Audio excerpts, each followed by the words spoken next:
見事だ。美しき剣を振るう者よ。Different power levels lead to different goals, but some of these protagonists have powers beyond what others can achieve and can lead to them becoming probably the next demon lord to rule the world if they are planning to do so. Which is why today's video will be going through 10 anime where the protagonist has the power equal to a demon lord. If you are new around here, then please make sure that you're subscribed to the channel with the notification bell icon turned on to stay up to date with the latest anime news and recommendations right at your doorstep. Now, without keeping y'all waiting, let us begin with the video.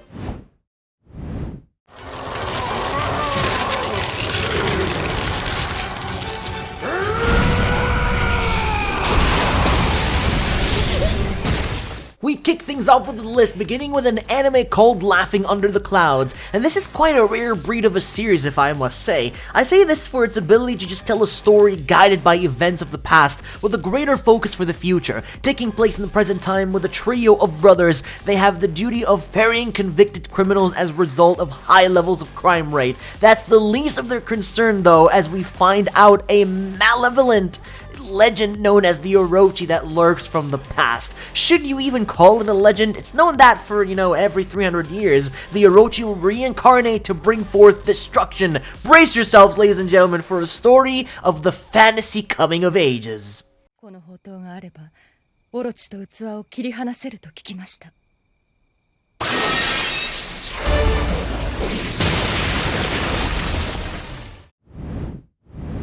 Demon Lord Daimaou is a Demon Lord series from 2010 by Studio Artland. It's not the greatest studio, but they have done some adaptations of one of my favorite anime series called Katekyo Hitman Reborn, an old show that is an underrated hidden gem.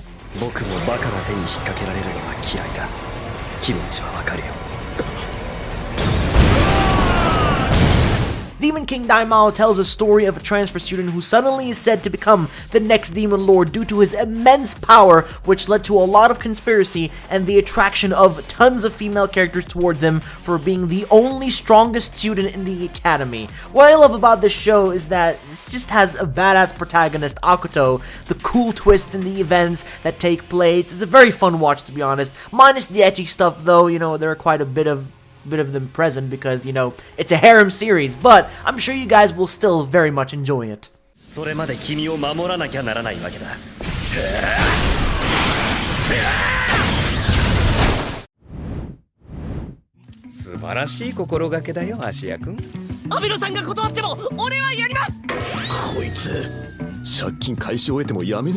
I could describe the show as like some sort of a poor love child of Noragami. Now, I don't much recommend the show unless you've actually seen Noragami and have an itch for a bit more of these types of shows. The story revolves around a high school boy who, just before on his first day of school, managed to get possessed by a yokai. Now, the yokai causes him distress a lot and he tries to get it exorcised. While this happened, he learns of the yokai and about this world that he was in before. This exorcism, though, costs a small fortune, and he is forced to take on work with the exorcist to pay off his debt. Now, the Morose Mononokean is certainly a hidden gem from the summer season of 2016, as I unfortunately made the mistake of actually overlooking it.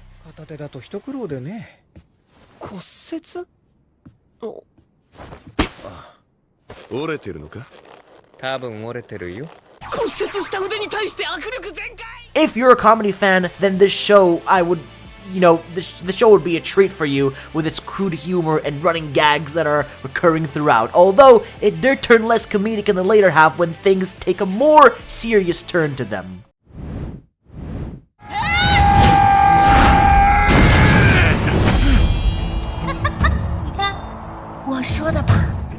Spirit Matchmaker is a Chinese series made by Howliners Animation League, the guys behind the series such as The Daily Life of the Immortal King and also Hitori no Shita the Outcast. It does start off quite slow in the beginning when you are dropped in and have to get acquainted with, some of the settings and also the characters, but after you orient yourself with the first 5 episodes, things really start to pick up and it also gets really worth it. Now, I'm not going to spoil anything, but I do find the love through reincarnation angle quite interesting. Each couple is tied to this, but the stories behind them are so unique. Quite frankly, this is actually one of the best Chinese series currently out there, and not many can live up to some expectations as this series has currently done.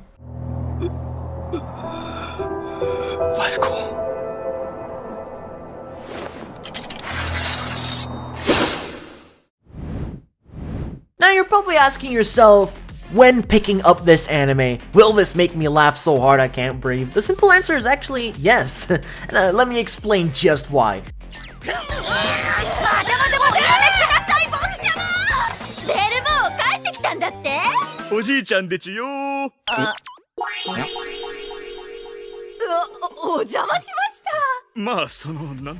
The names of the central characters the story of Beelzebub revolves around is Tatsumi Yoga and baby called Beelzebub. Tatsumi is actually a delinquent at the worst school in his area, and Beelzebub is the son of a demon who was destined to take over the world. From there, wacky stuff happens in each episode, literally each episode, that will have you on the floor crying out of laughter.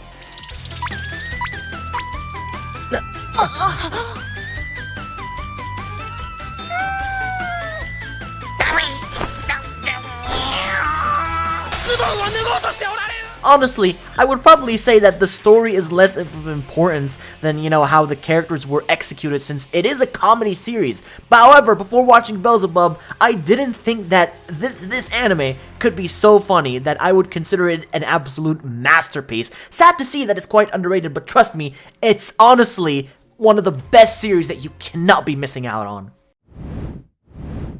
ですから今は新さんを倒してしまいます。まあ、そうなんだよな。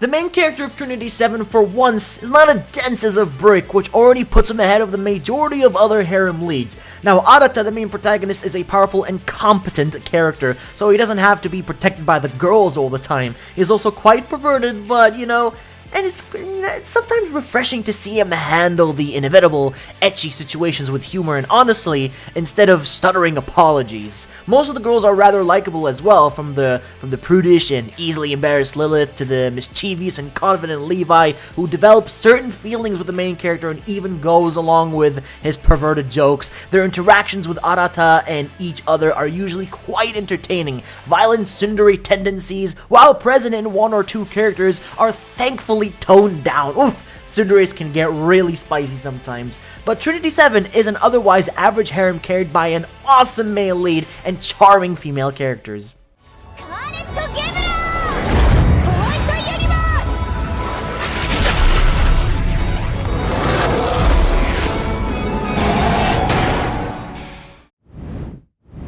This anime is indeed a unique isekai comedy. Its comedy focuses on a lot of the ways the characters interacting with each other and how the main character thinks and behaves.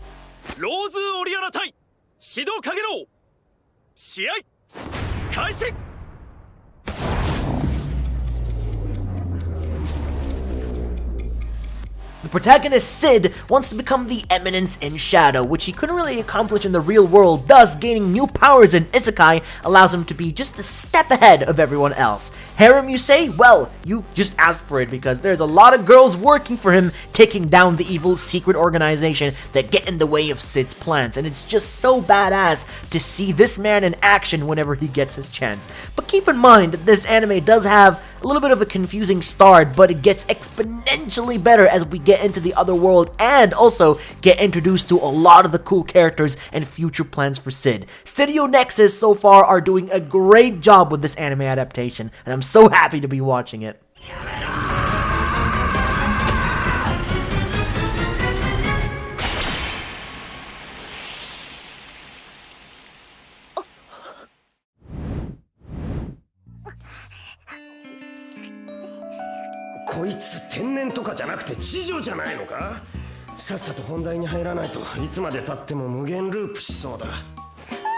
You guys know the problem with a lot of isekai? They just, somehow try to be too hard to be good when they don't really have a base to begin with. And that's where I felt with Mao-sama Retry, Demon Lord Retry, deviated from these and actually brought out a fairly entertaining show, all things considered. I'll be honest here, this show is kinda shoddy. Everything about it, from the lack of a story to the animation, is absolutely genuine. But for once, Demon Lord Retry accepts how bad it is and it doesn't even care. It's so bad that it's actually funny and quite entertaining. Falling into the genre of a Demon Lord series, as we all know, you pretty much got everything that you would expect. An overpowered protagonist can be beaten and destroys his enemies with ease, and I think this happens in pretty much every Demon Lord focused series, but some are quite a lot more better than others, and for the case of Demon Lord Retry, it's entertaining, yet, you know, it's not the greatest. こいつ本当に白いんだな。なんだか溶けない雪のようでもあり、神秘的ですらある。 Personally, I really enjoy these types of shows, and I promise that it isn't fan service, or maybe it is. I love overpowered main characters, it's just a matter of what personality they have, and this one is actually one I like a lot.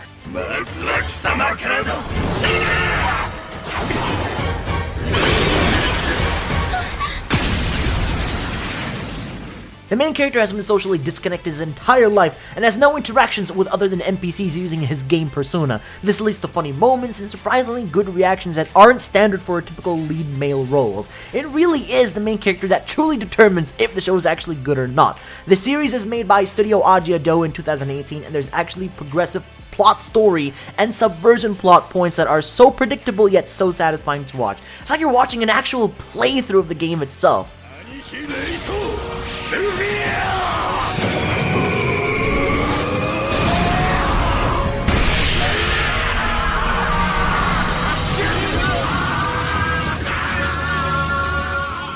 You probably thought that the usual isekai cliche tropes will work against it, but nope! With decent execution and the overtime boringness that sets in, at least this anime manages to keep the investment level of the series extremely high.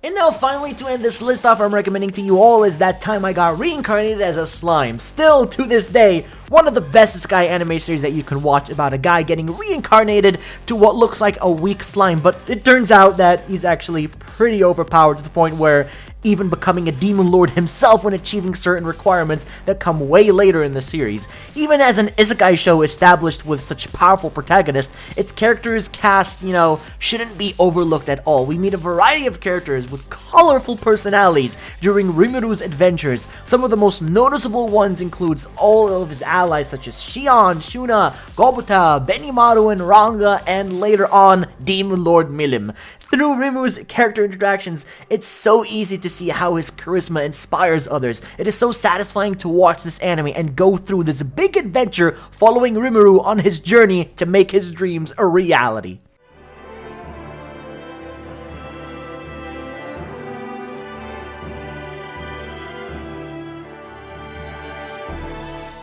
Now that you have reached the end of the video, you just witnessed 10 anime where the protagonist has the power equal to a demon lord. If I've managed to leave any anime out in particular that you thought would be great to show on the list, then please let me know in the comment section down below, as I'd love to hear your very new opinion, or just comment down below what you thought about the video in general, as I'd always appreciate the feedback. So enjoy the rest of your day, and I'll be seeing you all in the next one.